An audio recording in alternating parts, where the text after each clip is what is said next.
Hashtag the mansion that ate its owners. There is an address on Fifth Avenue where wealth became a weapon turned against itself, where a family built a palace to prove they had arrived, and then spent decades being slowly devoured by the proof. The house was not shelter. It was a statement, a stage, a machine that consumed fortunes simply by existing. Staff had to be paid. Taxes had to be met. Rooms had to be heated, redecorated, maintained to standards that allowed no compromise. The family was rich, enormously rich, but their wealth was trapped in holdings that could not be liquidated without admitting weakness. And so they stayed, year after year, performing permanence while the arithmetic turned against them. The facade never cracked. Guests arrived to perfection, polished floors, silent servants, crystal that caught the light just so. But in the back corridors, in the estate manager's ledgers, in the quiet meetings with bankers who spoke in soft voices about terms and collateral, a different story was unfolding. The mansion was no longer protecting the family. It was holding them hostage. And when the external shocks came, the market turns, the tax increases, the shifting city that stopped rewarding old names simply for being old, there was nowhere left to hide. This is the story of how one of New York's great families discovered that owning the right address could be more dangerous than owning nothing at all. How a house built to demonstrate dominance became the instrument of their unmaking. And how the same stone and mortar that once declared, "We are untouchable," ended up proving the opposite. The fall, when it came, was not sudden. It was inevitable. The final decades of the 19th century transformed New York from a city into an arena. Money poured in from railroads, steel, finance, Western expansion. Fortunes made so quickly they outpaced the social structures meant to contain them. The old families, the Knickerbockers who could trace their lines back to Dutch colonial days, found themselves surrounded by men and women whose wealth dwarfed their own but whose names meant nothing. These newcomers possessed everything except the one currency that could not simply be purchased: legitimacy. And so the city became a theater where fortunes fought for recognition, where addresses mattered more than acreage, where a mansion on the right street was worth more than a palace anywhere else. Fifth Avenue was the battlefield. To own a house, there was to make a claim that you belonged not just to wealth, but to power. The avenue ran like a spine through Manhattan's consciousness, dividing those who had arrived from those still climbing. The best blocks, the numbered streets in the 50s and 60s, were where America's industrial royalty built their monuments. Vanderbilt, Aestia, Frick, Carnegie. Each mansion was a declaration, each facade a carefully calculated piece of propaganda designed to say, "We are here, we are permanent, we cannot be ignored." But permanence was expensive. The Gilded Age was named, as Mark Twain knew, for the thin layer of gold covering cheaper material beneath. Fortunes that looked secure were often leveraged, speculative, tied to industries that could collapse with a single bad quarter or a shift in regulation. The same families who appeared in society columns were quietly liquidating assets, borrowing against future earnings, moving money between accounts to create the appearance of liquidity. Reputation was currency, but it was currency that had to be spent to maintain itself. Charity galas, opera subscriptions, the right clubs, the right marriages, the right house on the right street, all of it cost money that moved in one direction, outward. Geography was destiny. To live on Fifth Avenue was to accept certain obligations. Your staff had to be impeccable. Your entertaining had to meet standards set by women who had been doing this for generations.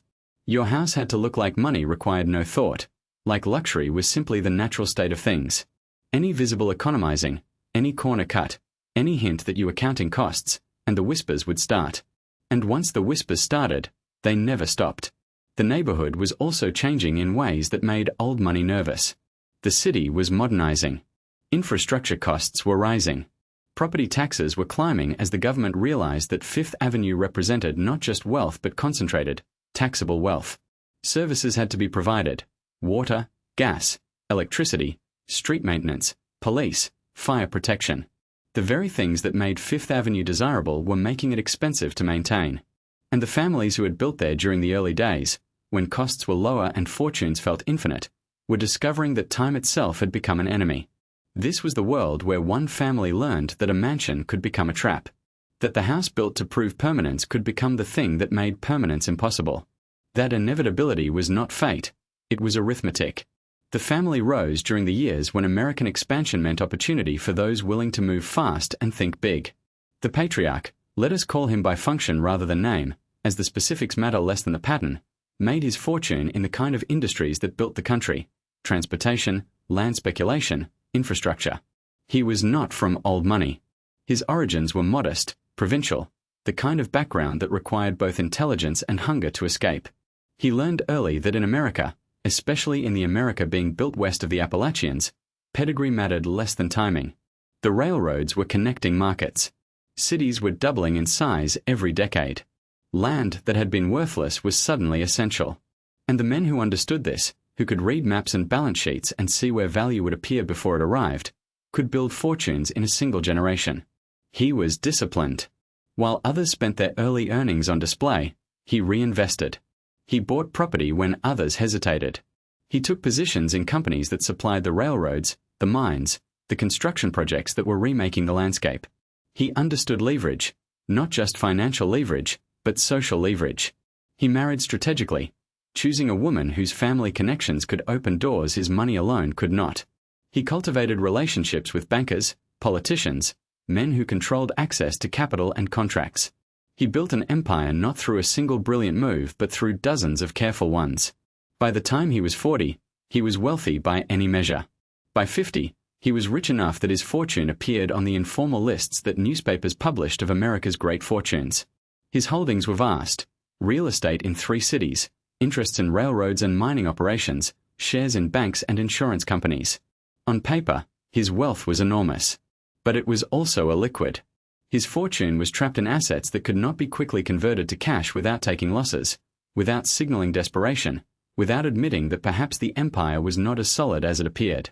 He understood that wealth alone would not secure his family's position. Wealth had to be made visible. It had to be performed.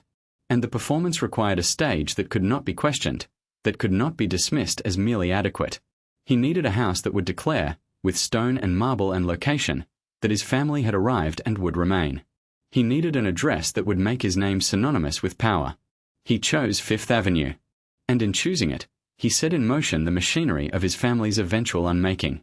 The first crack appeared not in the finances but in the expectations. The mansion was completed during what appeared to be the family's peak. The timing seemed perfect. The fortune was at its height. The patriarch was respected in the business community, his name appearing in newspapers alongside the established powers. His wife was beginning to receive invitations from families who, a decade earlier, would not have acknowledged her existence. The house on Fifth Avenue was meant to cement this arrival, to make permanent what still felt provisional. But the moment they moved in, the nature of wealth changed. What had been an asset, capital that could be deployed, invested, moved to where returns were highest, became a liability. The mansion required a staff of 30 to function properly, a household manager to coordinate operations, a head butler who commanded the other servants, maids for each floor, laundry staff, kitchen staff, a chef whose salary alone could have supported a comfortable middle-class family, groundskeepers for the gardens, a night watchman, a social secretary for the mistress. Each person represented not just a salary but the entire infrastructure of employment: housing, food, uniforms, the careful management of schedules and hierarchies that kept the household machine running invisibly.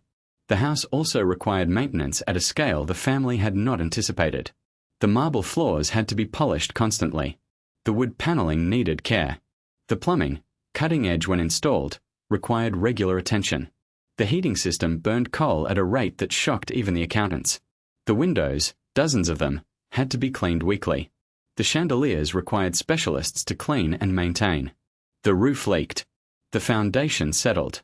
The city required inspections, permits, approvals. Each season brought new costs. Summer meant opening the conservatory. Winter meant heating rooms that were used once a month.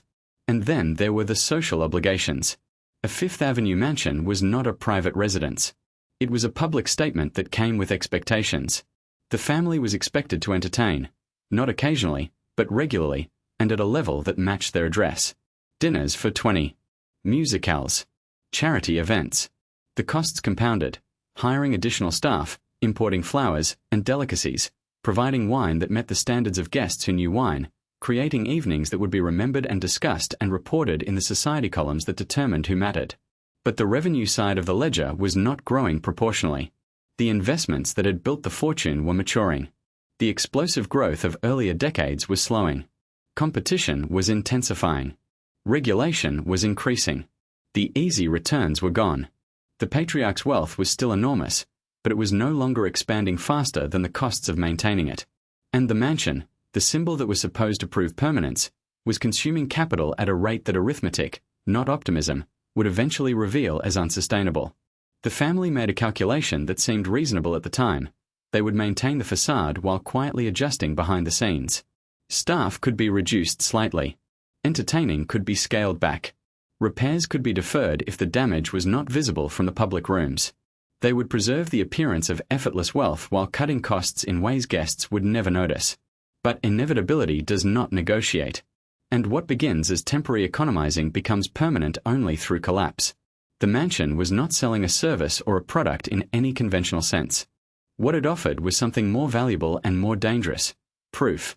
Proof that the family had arrived. Proof that their wealth was not speculative but solid. Proof that they belonged in a city where belonging determined access to deals, marriages, influence, and the social permissions that turned paper wealth into real power. The house was a credential that could not be faked. You either owned an address on Fifth Avenue or you did not. You either maintained it at the required standard or you failed publicly. This was the product. Not shelter. No one needed a 50-room mansion to survive a New York winter. Not even beauty, though the house was beautiful. What the mansion offered was legitimacy. And legitimacy, once purchased, had to be maintained at a cost that never decreased. The family understood this intuitively, even if they did not articulate it. The mansion was a machine that ran on capital and produced reputation. Every dollar spent on staff, on entertaining, on maintaining perfection was an investment in the family's position. To cut those costs would be to admit that the machine was failing, which would be to admit that the reputation was vulnerable, which would be to admit that the entire structure, the wealth, the access, the power, was less solid than it appeared. And so they paid. They paid the staff, even when revenue dropped. They paid the taxes, even as assessments climbed. They paid for the elaborate entertaining that was expected of a Fifth Avenue family, even when the return on those investments became harder to measure. They paid because to stop paying would be to acknowledge that the game had turned against them. And once you acknowledged that, once you admitted the truth to yourself, there was no way to hide it from the people watching. The Fifth Avenue mansion functioned as both fortress and prison. It protected the family's reputation. As long as they could maintain it, they were untouchable. But it also trapped them inside a performance they could not afford to end. Selling the house would be an admission of failure that would destroy everything the house was meant to protect. Staying meant bleeding capital until there was nothing left to bleed. The choice had already been made when they signed the deed. They simply did not know it yet. Walk through the doors of the Fifth Avenue mansion during its first decade, and you would enter a world designed to make wealth look effortless. The entrance hall was calculated precision disguised as natural elegance. Marble floors, imported from quarries in Italy, polished to a finish so perfect they reflected the chandelier overhead. The walls were panelled in dark wood, mahogany, most likely, though the family would never have been so vulgar as to specify. A curved staircase swept upward, its banister carved by craftsmen who had trained in Paris, its proportions designed to make every ascent feel ceremonial. The lighting was warm but controlled, creating shadows in corners that suggested depth, mystery, rooms beyond rooms. But the real work happened in the spaces guests never saw. The basement was where the machinery of perfection lived. Kitchens large enough to serve a restaurant. Storage rooms for wine, for linens, for the china and crystal required for different occasions. Laundry facilities where staff worked in shifts to ensure that sheets were changed daily, that towels were spotless, that the family's clothing appeared without wrinkles or stains. Servants' quarters, small and functional, where the people who made the mansion possible slept in rooms that bore no resemblance to the luxury they maintained upstairs. The household manager's office was tucked into a corner of this underworld, a small room lined with ledgers. This was where the arithmetic of the mansion lived, where costs were tracked and budgets were set and the gap between income and expenses was recorded in ink that did not lie. The manager, a woman who had run estates in England before accepting the family's offer of employment, understood her job was not merely to manage staff but to maintain an illusion. The family needed to believe the house ran itself. Guests needed to see perfection without effort. And she needed to make that happen while the money available to do so quietly, inexorably, shrank. The public rooms were designed for performance. The drawing room, where guests gathered before dinner, featured walls covered in silk damask, furniture arranged in conversational groupings that looked casual but were precisely positioned, art that signaled taste without ostentation. The formal dining room could seat 24 at a table that required 6 men to move, under chandeliers that threw light across silver and crystal until the room seemed to glow from within. The library held first editions the family rarely read but which demonstrated that they valued learning as much as luxury. Each room was a stage set, maintained not for daily living but for the moments when the right people would see it and draw the right conclusions. The family's private quarters occupied the second floor. The master bedroom suite, bedroom, dressing rooms, private sitting room, bathrooms with fixtures that represented the latest in modern plumbing, was designed for comfort but also for display. Even in private spaces, the family performed for each other, maintaining the fiction that the mansion was not a burden but a blessing, that the costs were insignificant, that everything was exactly as it should be. The third floor held the children's rooms and guest suites, spaces that were used less frequently but had to be maintained with the same attention as the public areas. A guest could not be shown to a room that was less than perfect. A child could not grow up in surroundings that suggested economizing. Every floor, every room, every corner had to meet the standard, or the entire illusion would crack.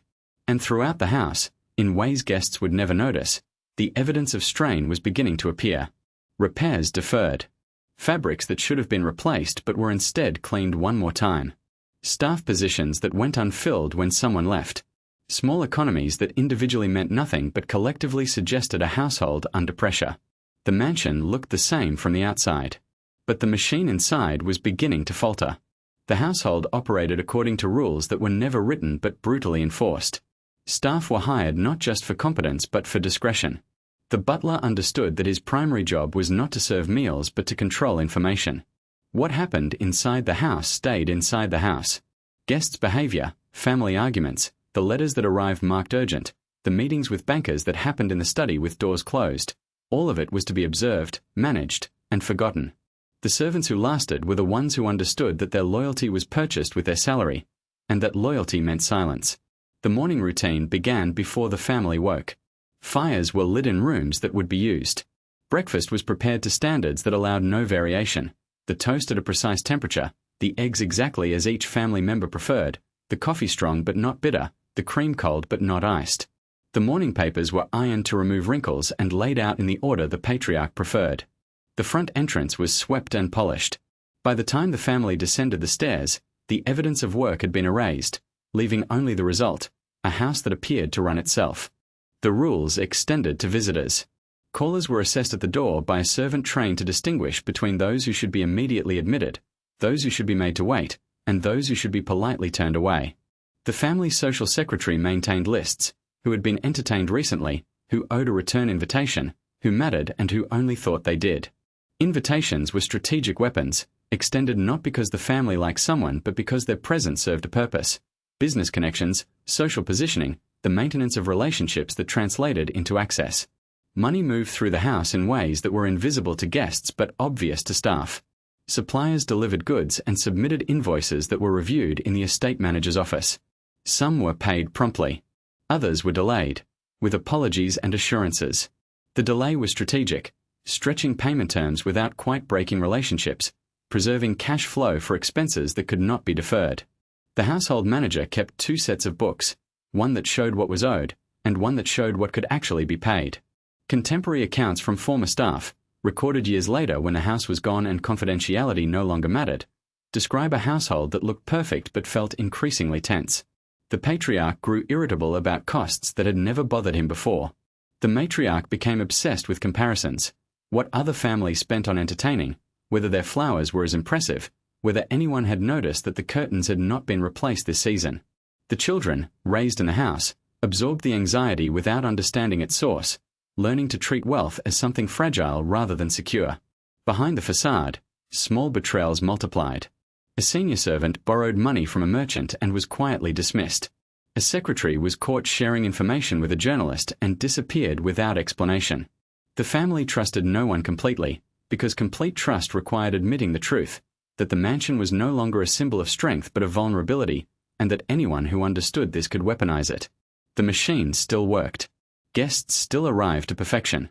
But the cost of perfection was compounding, and the resources available to maintain it were shrinking. And everyone inside the house, family and staff alike, understood what no one would say aloud. Inevitability was not a threat. It was already happening. The peak came during a winter season when everything looked perfect and nothing was. The family hosted one of the great social events of the season, an event that would be remembered and discussed and used as a reference point for years. A formal dinner followed by a private concert, guest list limited to 60, every detail calibrated to demonstrate that the family's position was not just secure but unassailable. The invitations went out on heavy stock with engravings so fine you could feel the letters with a fingertip. The acceptances came quickly. An invitation to this house, on this night, was currency in itself. Preparation consumed the household for 2 weeks. Additional staff were hired temporarily to supplement the permanent household. The silver was polished until it reflected like mirrors. The crystal was inspected piece by piece, any item with the slightest imperfection replaced. The chef worked with the matriarch to design a menu that would be innovative without being strange, luxurious without being ostentatious. Oysters to start, followed by consommé, then fish, then a palate cleanser, then the main courses, duck, beef, lamb, all prepared with sauces that required ingredients ordered from importers who dealt only with the city's best households. The wine was selected with the same care, bottles from vintages that would be recognized and appreciated by guests who knew wine. The conservatory was transformed into a concert hall. Chairs were arranged in careful rows. A small stage was constructed for the musicians. A string quartet from Vienna, secured at considerable expense and promoted as exclusive, a performance that would not be repeated elsewhere in the city. Heating was adjusted to ensure the room would be comfortable but not warm enough to make guests drowsy.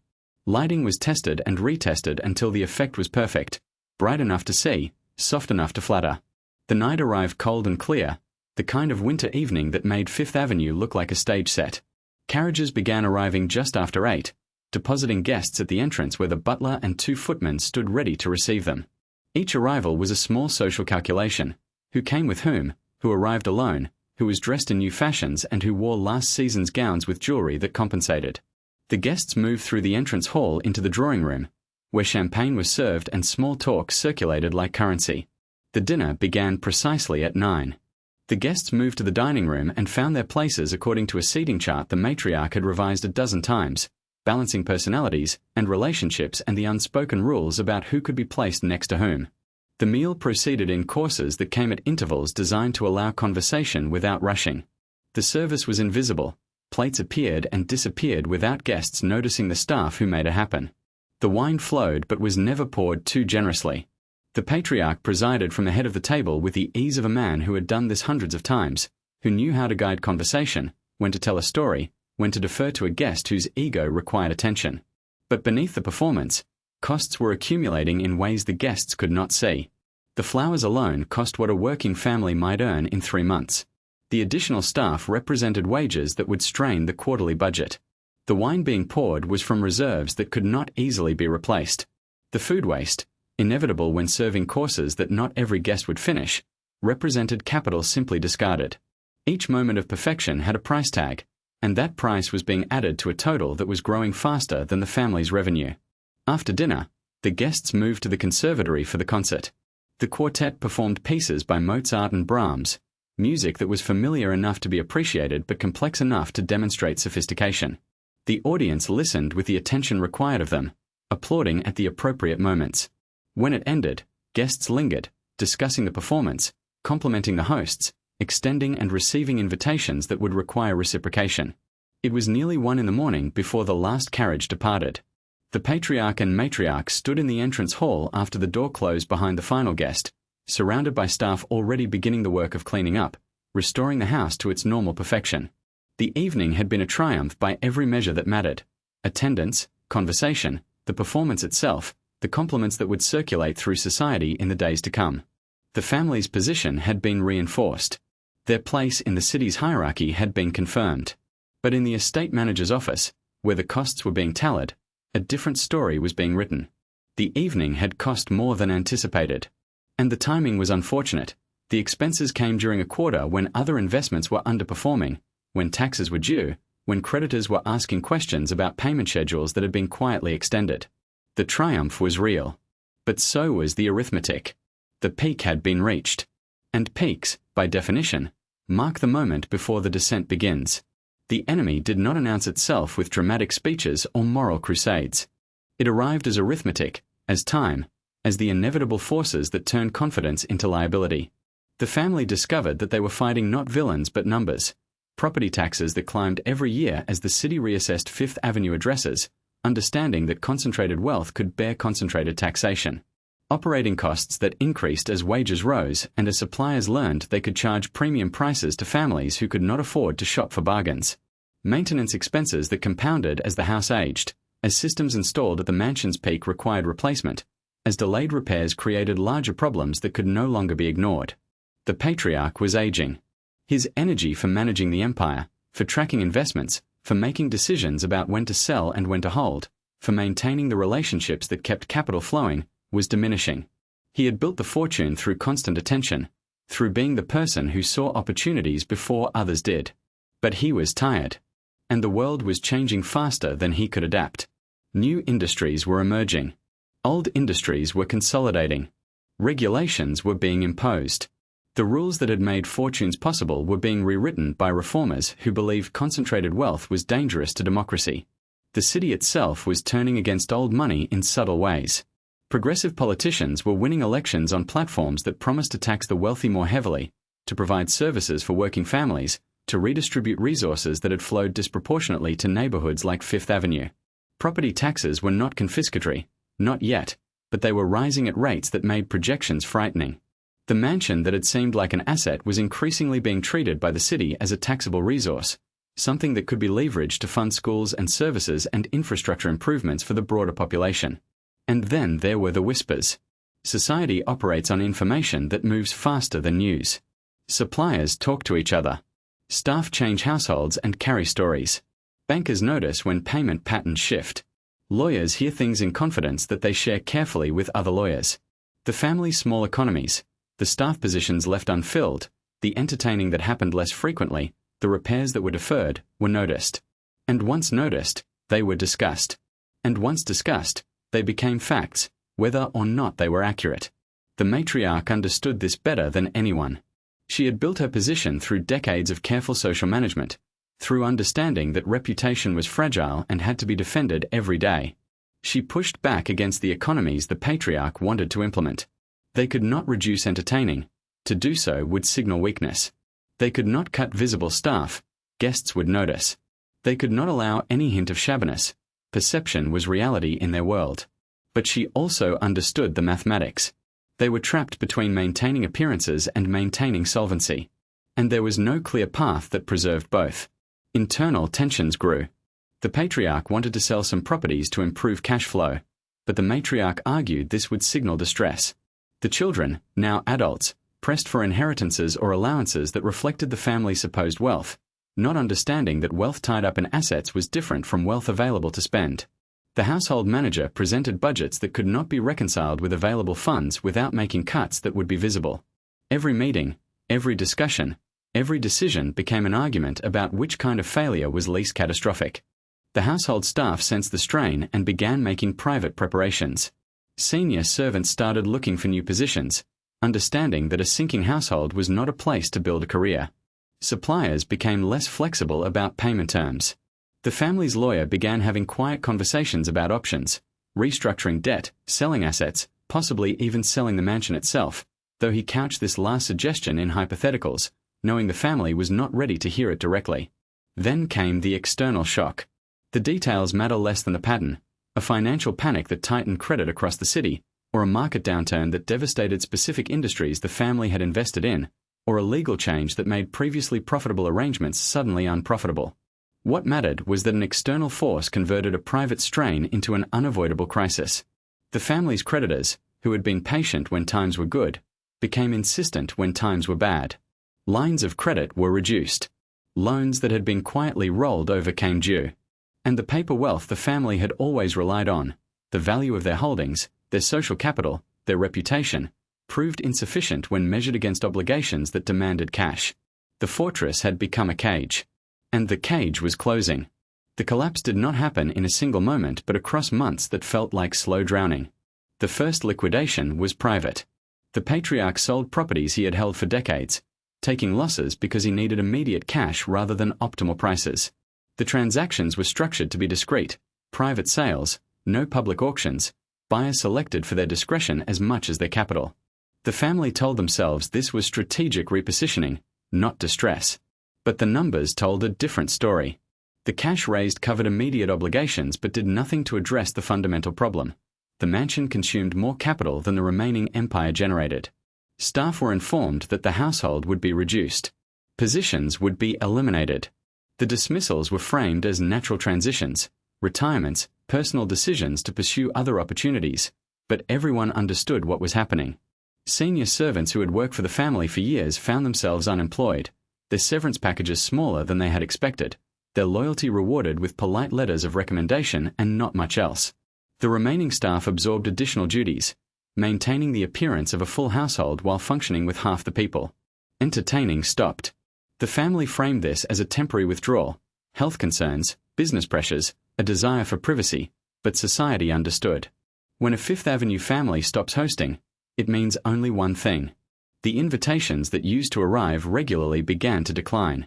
Other families, sensitive to the possibility of association with failure, created distance. The matriarch, who had spent decades building relationships, watched them evaporate with a speed that was both remarkable and predictable. Then came the moment that made the crisis public. The mansion was listed for sale. The listing was handled as discreetly as possible, but discretion was impossible for a property like this.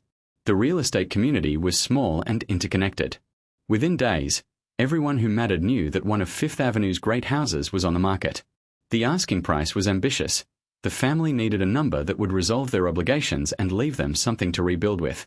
But potential buyers understood they were negotiating with a family that had no choice but to sell, which meant the asking price was a starting point for downward pressure. The family remained in the house during this period, which made the situation even more painful. They lived among possessions being appraised, in rooms being shown to strangers who walked through with the critical eye of people assessing a purchase.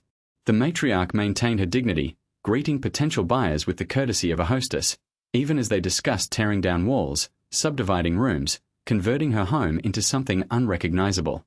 The patriarch spent most days in his study, reviewing documents that detailed the fragmentation of the empire he had built.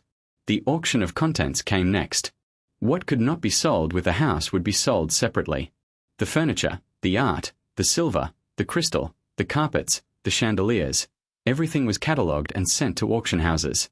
Buyers came from across the country, collectors who wanted pieces from a Fifth Avenue mansion without the burden of maintaining one. The carved banister from the main staircase. The chandelier from the entrance hall. The first editions from the library. Each item sold separately, scattered to locations where it would be valued for beauty rather than context. The final sale of the mansion came at a price substantially below the asking. The buyer, a developer who planned to convert it into luxury apartments, saw opportunity where the family had seen legacy. The transaction was structured to close quickly, which meant accepting terms the family would have rejected in better circumstances. The proceeds covered the outstanding debts and little else. The empire that had once been vast was reduced to liquid capital that could be measured in bank balances that seemed modest after decades of living at a Fifth Avenue scale. The family moved out on a winter morning, their possessions reduced to what could fit in a few trunks, their departure observed by neighbors who watched from windows but did not come out to say goodbye. The staff had already been dismissed, except for a single servant who stayed to coordinate the final details. When the door closed behind them for the last time, the house stood empty, waiting for the renovations that would erase the family's presence and transform their tragedy into someone else's opportunity. Today, the address still exists, but the mansion as the family knew it does not. The building was subdivided, converted into residential units that rent at premium prices, marketed to professionals who want a Fifth Avenue address without the burden of maintaining it themselves. The entrance hall where guests once arrived to perfection is now a lobby. The drawing room where society gathered is now 3 separate apartments. The dining room where the peak night unfolded is now office space. The conservatory where the string quartet performed was demolished to create a modern amenity area. The family name survived in some corners, charitable foundations that carry their name, business entities that outlasted the mansion, descendants who rebuilt modest fortunes and learned from their ancestors' mistakes. But the dynasty that had seemed permanent, the legacy that had seemed secure, proved to be as vulnerable as any other to the forces of arithmetic and time. What stands at the address now has no memory of what it was. The current residents know, if they know anything, only that the building has history. But history without specifics is just atmosphere, a vague sense of old money and old mistakes that makes no demands on the present. The mansion ate its owners. And when nothing was left to consume, it moved on to the next generation of people willing to pay for the privilege of living where someone else had failed. Stand outside the address today and you will see a building that has outlived its meaning. The facade has been preserved. Landmark regulations ensure that certain architectural elements cannot be altered. But preservation is not the same as remembering. The stone that once declared permanence now declares only continuity, which is a different thing entirely. The building endures because buildings do, not because anyone inside remembers the family that built it or understands the machinery of their unmaking. Walk through the lobby where the entrance hall used to be, and you will find a space designed for efficiency rather than impression. The marble floors remain, but they lead to elevators, not to rooms designed for performance. The doorman is there to provide security and accept packages, not to assess social credentials. The building functions now as real estate, valued for location and amenities, not for the stories it once housed or the reputations it once protected. The transformation is complete. What was once a private fortress is now a commodified address. The same walls that once guarded a family's secrets now contain dozens of households that have no connection to each other beyond shared ownership of square footage. The same rooms that once staged elaborate performances now hold furniture from catalogues and art bought for its color coordination. The mansion has been democratized, which is to say it has been emptied of meaning and refilled with a meaning that can be purchased by anyone with sufficient capital. This is not a tragedy in any dramatic sense. No one died. No crime was committed. The family's decline hurt them, certainly, and hurt the staff who depended on their employment, but it did not destroy anything except the illusion that wealth and status were the same as permanence, which is perhaps the only lesson worth taking from the entire story. But there are questions worth sitting with. When does a home stop being shelter and become a machine that eats its owners? At what point does the cost of proving wealth exceed the value of the wealth itself? Is a fortune real if it cannot be liquid, if it exists only on paper, if spending it means admitting it was never what it appeared to be? And how many American dynasties fell not to enemies or scandals but simply to the arithmetic of maintenance, to the inevitability of costs that compound while revenue stagnates, to the impossible burden of maintaining perfection in a world that changes faster than traditions can adapt? The Fifth Avenue mansion proved that stone and mortar cannot create permanence, only the appearance of it. That social position purchased through display requires constant spending to maintain. That a house built to demonstrate dominance can become the instrument of submission. That inevitability is not dramatic. It is quiet, mathematical, patient. The family learned what every family that builds too large eventually learns, that the mansion does not serve you. You serve it. And when you can no longer perform that service, the mansion does not vanish. It simply finds new owners, new purposes, new stories that erase yours. The building stands. The family is gone. And the only thing that survived intact was the address.